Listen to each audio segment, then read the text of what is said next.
բարեբախտաբար նոր ռազմավարություն մշակվեց ներքին գործերի նախարարության կողմից, շատ լավ ռազմավարություն, այդ ռազմավարությամբ նաև դեռահասներին շատ մեծ տեղ է հատկացվում, դեռահասների իրազեկվածության մակարդակի բարձրացումը, ընդհանրապես թմրամիջոցների դեմ պայքարին եւ այլն, մենք էլ դրան մասնակցեցինք այդ ռազմավարության մշակմանը։ Հուսամ, որ օգուտ կտա դա։ Ինչ վերաբերում է, երբ որ դեռահասը արդեն թմրամիջոցներ է գործածում, այդ դեպքում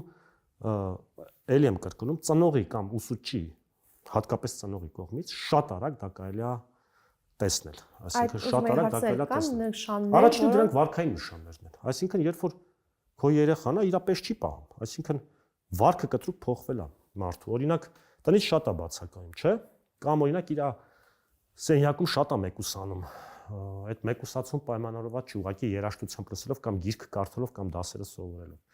Երբ որ աստիճանաբար սկսում է գումարներ պահանջել տնից, որովհետև դեռահասին թմրամիջոց հայթայթելու համար ինքը տնից պետք է վերցնի կամ պիտի գողություն անի։ Ընկերախմբերն է փոխում եւ այլն։ Օրինակ թմրամիջոցներ գործածած դեպքում արդեն տրամադրության փոփոխություններով այդ մարդը տուն գալիս։ Օրինակ երկար է քնում ինչ որ կամ չի քնում ամբողջ գիշեր, դա խթանիչներին է բնորոշ, երբ որ դեռահասը չի քնում, քունը այսպես հաց անկանոն է քնում։ Մարիխուանայի գործածման դեպքում շատ տեսանելի դա եղջերաթաղանթների կարմրությունն է կամ հիվանդ ոչ ադեկվատ ծիծաղկոտություն օրինակ։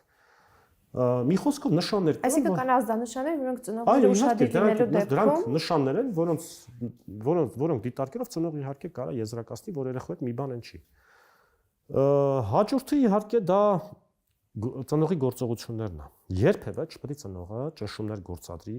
մեղադրանքներով, կոնֆլիկտներով, ծեծու ջարդով, այդ ուղղությամբ չպետք է գնա երբեք, հակառակ լրիվ պետքա դեռահասի հետ շատ, այսպես ասած, ավագ ընկերոջ կարգավիճակով, բայց շատ մեծ հոգատարությամբ իհարկե խոսել, հասկանալու համար այս ամենի պատճառները։